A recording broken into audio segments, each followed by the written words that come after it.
Reclaimed is the podcast for the woman reclaiming her power through conversation, somatics, breathwork, plant medicine, and epic conversations. I am Kyla Gagnon, and this is Reclaimed. Hello, sweet friends. Welcome back to the conversation. Welcome to December. What the hell? When did it happen? Oh my God. I was writing in my journal this morning. The first sentence was, does time really fly by? And I said, no, time has always moved at the same speed. We have just become distracted. We have become disconnected to the moments. And when we become disconnected to the moments, we miss it all. And then it feels like it's zooming by, flying by. But I'm pretty sure, unless someone is controlling time, which I don't even know if it exists in the first place, I'm pretty sure it's all still moving at the same speed. So we all just need to take a hot minute and become a little bit more present in our days, a little bit more present with the people that we spend our days with, a little bit more present with the beauty that is around us. I don't know where you live, but I trust that there is at least a little bit of beauty, if not a lot of beauty outside and around you. And I truly believe that if we become more present in our moments and actually active in our life, that we won't feel like we're losing so much time. And of course, one of the greatest ways to become more present is to sit in a breathwork practice. So let's just drop into just a few moments of breath here. If you're able to join me, if you're driving, let's keep your eyes open. And if you're not driving, please get cozy and close your eyes down. If that feels okay. Otherwise, just a soft gaze down towards the floor. You might be able to hear Tucker's little ticking feet walking around me. And I have no desire to edit that out because that is one of the things that brings me the most joy. It's his little tick, tick, tick, tick, tick, tick. Okay, so nice, tall, lengthened spine. Feet flat to the ground if you're able to. Take your shoulders up towards your ears. Squeeze them up there. And then draw them back a little bit and drop them all the way down. Shake your chest and your shoulders just a little bit. Let that really be like a loose shake and move it all the way down your tummy, your hips, shaking into your bum, even maybe down your legs, and then finding stillness. Really simply, let's breathe in through the nose to fill the belly, heart, chest area. Hold it. Open the mouth. Exhale. Drop everything down and out of the body. Again, in through the nose.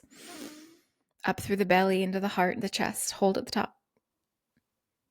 Open the mouth. Exhale. In through the nose. Feel the belly and the chest. Hold. Open the mouth. Exhale. In through the nose. Feel the belly. Feel the chest. Hold at the top. Open the mouth. Exhale. 3 more just like that in your own time without my voice.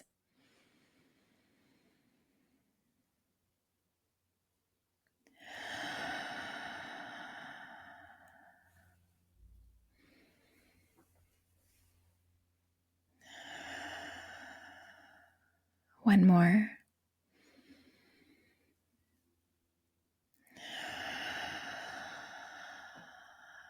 Wonderful job. Thank you for joining me in that. When you feel good and ready, if your eyes have been closed, let them, well, you can actually continue to listen with your eyes closed if that feels good. If you want to open them, go ahead and do that. So I want to talk about trapped emotion. And the reason I want to talk about trapped emotion is that's one of the primary reasons that we do breath work. It's one of the biggest unseen challenges that we have as humans. We don't even realize that we're holding them a lot of the time. And so the question is like, well, why do we have them? Where do they come from? And they come from experiences, challenges that have happened through our entire life that we have, for various reasons, not tended to. And so they live in our body, and we begin to normalize them. They stay for so long that it just becomes part of who we are, and it becomes normal, which is a problem. It's a big problem. And there's this piece of comfort zone. Are we living in our comfort zone? And all of us are. Well, I shouldn't say that. There are people who really intentionally work to getting out of their comfort zone. So that's a thing. But let's just say the majority of people, and myself very much included in various aspects of my life, stay living in this place of comfort, this comfort zone. And the comfort zone doesn't necessarily mean that things feel easy and great and warm and safe. Oftentimes our comfort zone is actually in a place of fight or flight. It's actually in a place of stress, in a place of like unhealthy dynamics. But it's what we've known for so long, and it becomes a home in a way because we don't know how to be without it. And that also is a bit of a problem. So why we want to release them, I don't know if it even needs explaining, but let's go into it because sometimes we need to be reminded. But when we are holding or housing inside of our body these old trapped emotions that have, rooted in, for some of us, 30, 40, 50 years, we've had these trapped emotions. And so let's actually, even before we talk about why we want to release them, let's just pause and go back a little bit. I'll give some examples of where and how we might begin to hold a trapped emotion. I had a client. He was probably in his late 30s, maybe even his early 40s, but definitely late 30s, early 40s. And he came over to my house for a breathwork session. And he had never had a breathwork session before, but his partner had, and he was really curious about it. He said he had, I really hold a lot. I hold a lot. And excuse me, we had our session, and he had a really beautiful, big emotional release in the middle of it where I just got to hold him and be with him as he cried a lot. And after the session, he shared with me that his grandmother, I believe it was his grandmother, who was so dear to him, it might have been a grandfather, pardon me, but a grandparent who was incredibly special to him, died when he was a young boy. And his family wouldn't let him cry. He had to be the tough guy. He had to be the tough boy. Boys don't cry. Boys don't cry. We all know that story. And so he didn't. And not only does that mean he held in the grief and the experience of losing someone so dear at an age young enough that you don't really understand life and death so much. So there's also like a lot of confusion.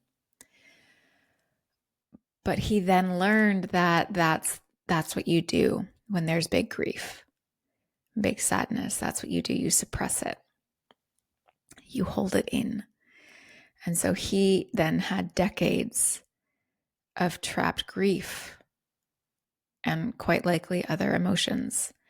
When we learn that one emotion isn't acceptable or isn't good, we, particularly if we learned this when we were young, we also don't know that others might be okay. So then we start to suppress all of our emotions, and we become a bit of a shell of ourselves at a really young age.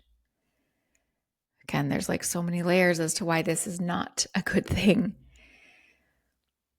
And so we want to release them because they take up like vital life force energy. They take up physical space in the body,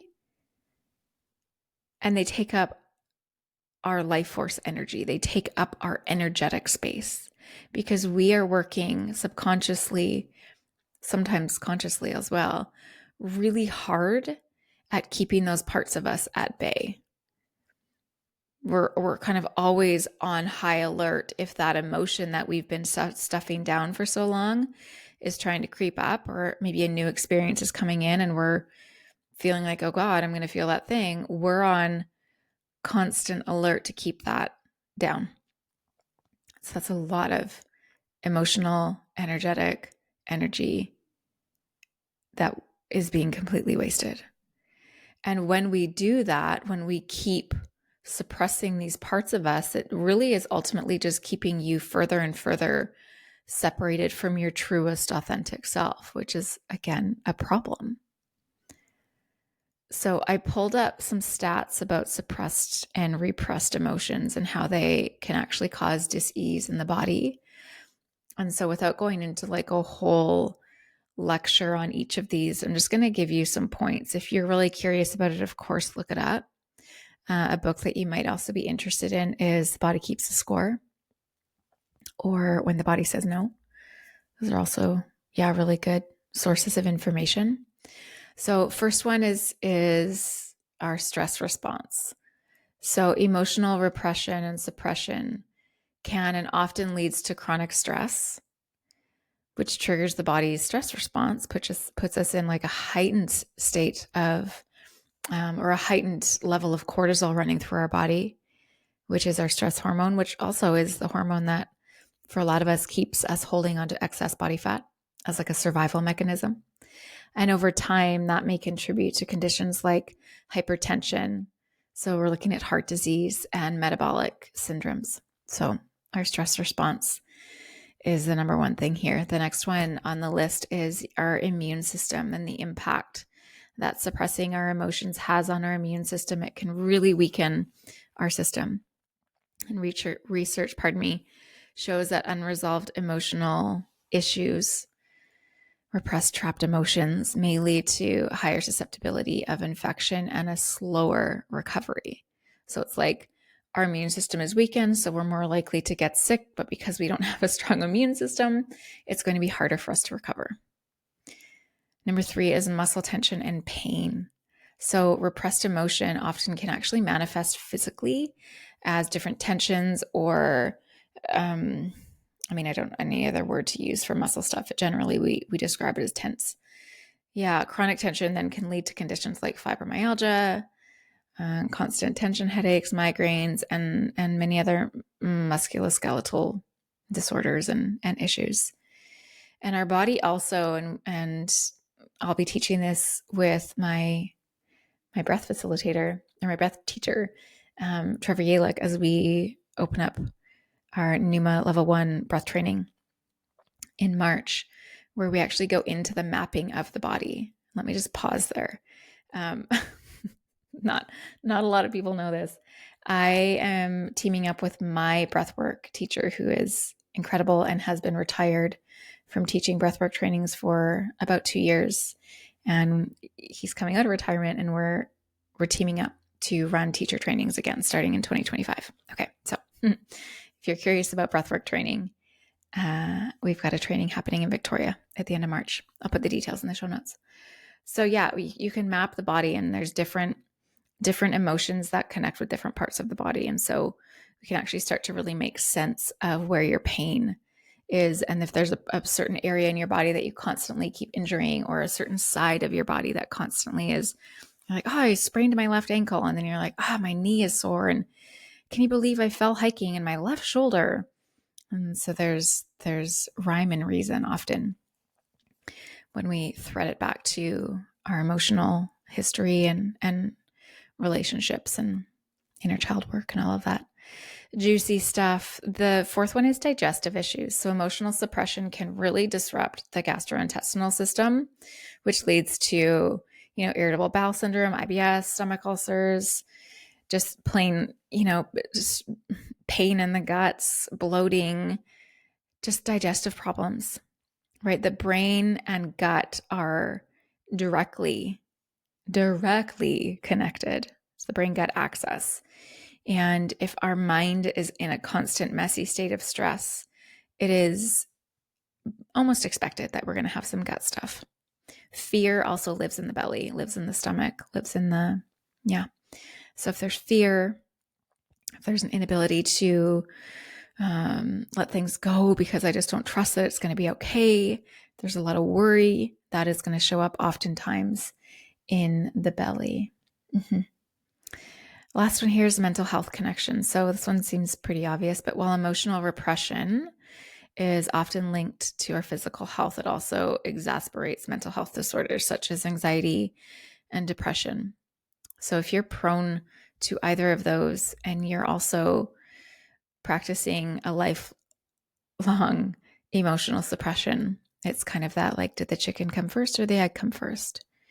And so mental health problems can, further lead to physical ailments, creating a cycle then of emotional and physical distress. And it's just this loop. So coming back to trapped emotions, when we are repressing and living with this array of emotional suppression inside of us, we can become quite emotionally volatile because there's like this like battle inside. You've got these emotions wanting to come up and be expressed, and then this part of you that's like, no, get down there. It really is like, it's a battle. And when we aren't expressing our emotions, little tick tick of the Tucker feet again. I sure hope you can hear that. It just warms my heart. When we're not expressing emotions, we're then, let me see if I can explain this in the way that it's in my head. So oftentimes, if there's been an emotion that we have not been able to express, then there has also by default been a need that we have that has not been met. Let's pretend that you have a friend and your friend has been, maybe she's working a lot or has a new partner and hasn't been able to spend a lot of time with you, and you have, and maybe this happened to you when you were young, so it's flaring up this memory or this trigger where you feel like you're being abandoned. You feel like you're no longer important because she's not putting in the same effort that she used to, but you don't actually say anything about it. You just feel sad or angry or whatever that feeling might be, and you kind of keep it to yourself for whatever reason, and you're not expressing it, and you're not using your words, and you're not saying, hey, I'm feeling a little bit left out, and I'm feeling a little bit sad about it. The story I'm telling myself here is that I'm not important, and I know you have a lot going on, whatever you might say. But because we're not saying that and we're holding the emotion in, your need of being important to this person or being even heard in your concern is being unmet because you're not voicing it. So there's one unmet need happening. So when we continue to repress and hold our emotions down and not speak about what we need, we're actually deepening the pain. We're adding like layers of pain on top of the pain because we're having more and more of our basic needs not being met because we're not speaking about it, asking for it, and we're not acting from a place of our true authentic self. We're acting from a place of disconnection. And again, if we are, anytime we're not in full expression or honoring these feelings that we're having, we're disconnecting from a part of us. So we're not in full alignment with self. We're not fully connected to self. So we are coming from a place of disconnection. We're not anchored. We're not grounded. When we're living from a state of resistance or frustration, we'll call it like a denser feeling, the feeling of being unheard, unseen, unappreciated, or that we're not really understood, aka we're not being seen, can actually be a frustration and resistance that we have within our own being. It's almost like we might show that we're angry at, like, let's go back to that friend as an example. We might feel like she or they they're not, how can they not see that I feel alone? How can they not see that? Right? Like, isn't it obvious? We spent all the time together and now all of a sudden they're too busy. Like, how do they not know that I'm upset? That feeling. But because we're not saying anything, there can be an actual frustration, that anger or annoyance or sadness that we might have towards that person can often be actually towards ourselves because we're not asking for what we need, because we're not coming from a place of connection, because we're actually letting ourselves remain in this place of disconnection, which then furthers us feeling like we can't be seen and heard and no one understands us, feeling like we can't be our full self, pretending just to be fine when the truth is it's not fine. That limits, that actually stops people from being allowed to fully see us, which is the inner need that we all actually have. Like from the moment we were born, we have this basic need of being met, of being seen, of being heard, tended to, understood, having someone else be present to really get us. That's a foundational need. It's a desire we have. But when we aren't allowing ourselves to fully see ourselves because we're trapping and repressing and pushing down parts of us, it's going to be relatively challenging for us to allow others to see us. And then that loop story of no one understands me, nobody understands me, nobody understands me will continue to play out because you're not actually allowing yourself to be fully seen, because you're not allowing yourself to fully see yourself. It's kind of deep shit, but it's really important. And it all starts with, it really all starts with us. You know, how many times have you heard, it starts with us. It starts with you. Be the change you want to see in the world. Do to others as you wish to have done to you. It's all the same. Or that everything you have is within you. Yes. Yes. And actually everything we need or we think we need is not as grandiose as we might feel it to be. What a lot of us, perhaps even all of us, actually need, the missing piece to our healing, to our growth, to our evolution, to us feeling like the most aligned, upright, tall spine, powerful, confident, capable, loving, abundant, surrounded by loving people self is presence. It's presence. Now, when we were little, we needed presence from our caregivers, our parents, our family, and we would do anything to get it. A lot of us would act crazy and wild in order to get some attention if we weren't just getting it organically. Some of us learned that we had to perform, we had to do really good, we had to be the best in order to receive that. And then there's a small percentage of people who just actually received it the way that they were supposed to, just by existing.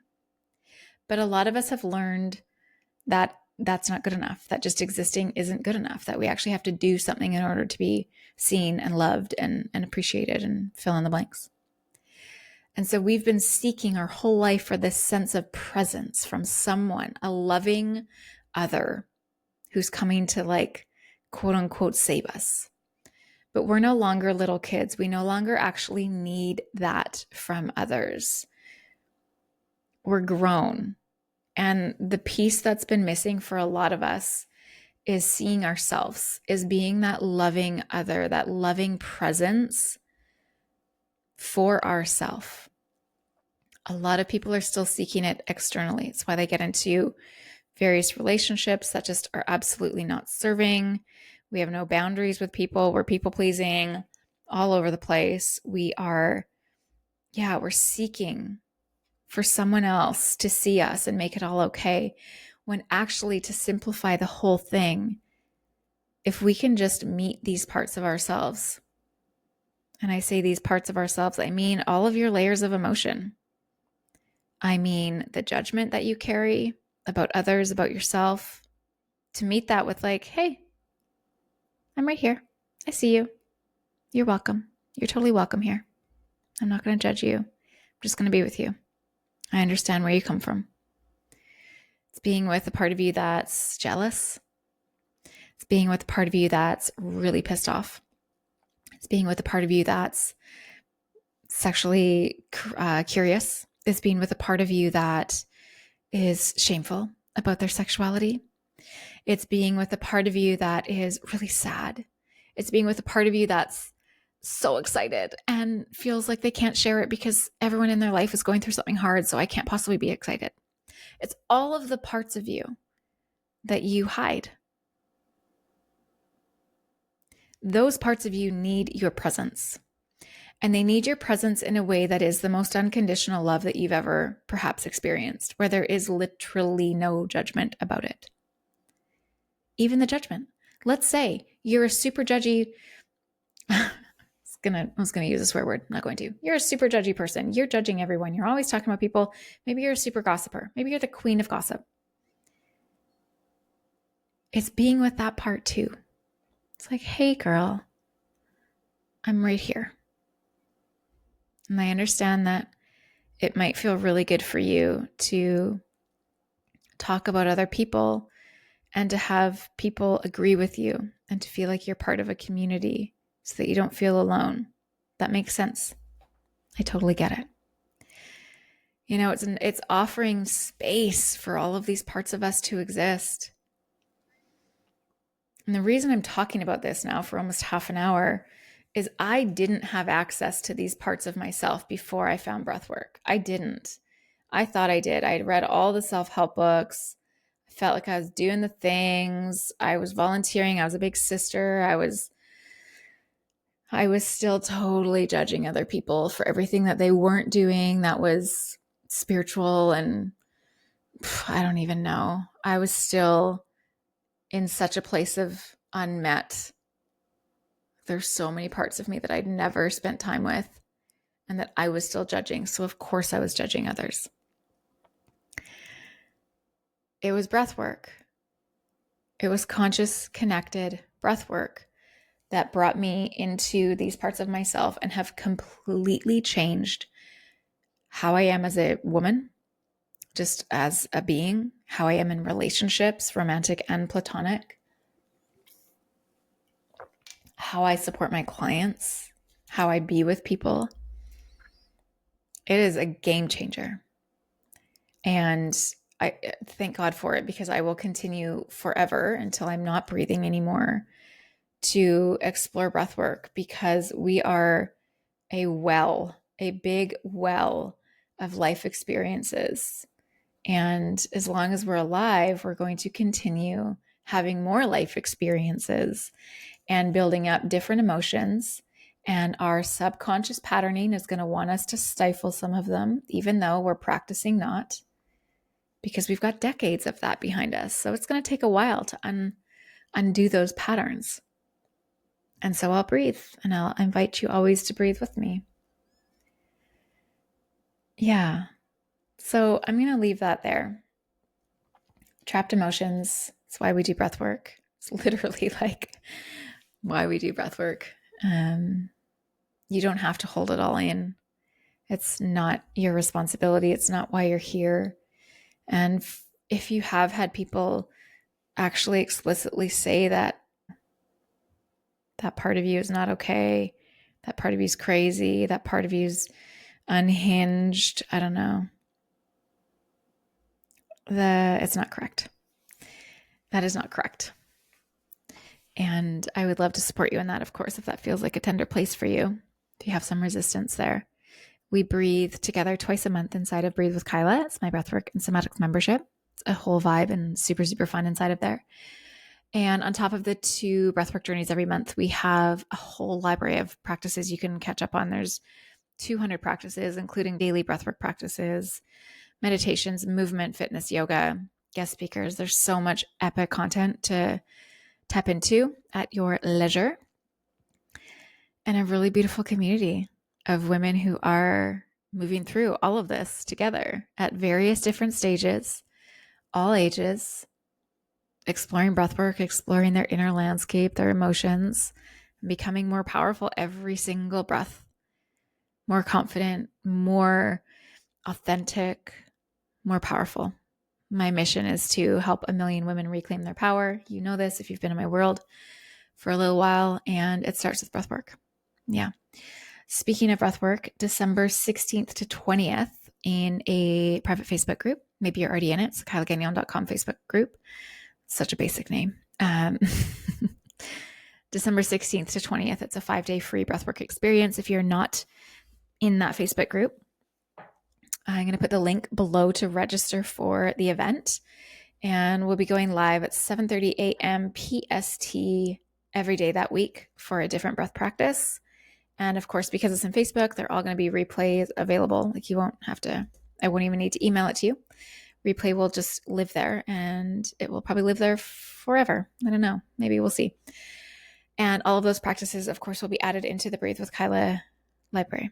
So all of the links that you might be curious about will be in the show notes. I love you dearly, and my wish for you is that you can explore your breath, meet those parts of yourselves, and become more and more authentic every day. Ciao.